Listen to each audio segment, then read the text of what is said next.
તો મને પણ ગયા વર્ષે એક દિવસ રાત્રે ઊંઘ ના આવી મારા ભાઈ, અને મને વિચાર આવ્યો કે મારા ખેડૂતો ખુલ્લે આમ લૂંટાઈ રહ્યા છે. ત્યારે રાત્રે મને સુતા સુતા વિચાર આવ્યો કે મારા ખેડૂતો માટે મારે કંઈક કરવું જોઈએ.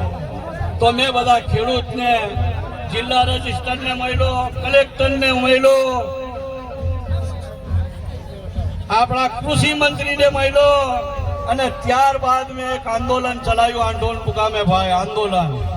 એ આંદોલન એવું આંદોલન હતું કે જે વટાવ પ્રથા મુદ્દે નાબૂદ કરવા માટે મેં એ આંદોલન ચલાવ્યું. અને તમારી માટે મેં 11 દિવસ ટેન્ટમાં ભૂખો બેઠો છે ભાઈ, ભૂખો બેઠો.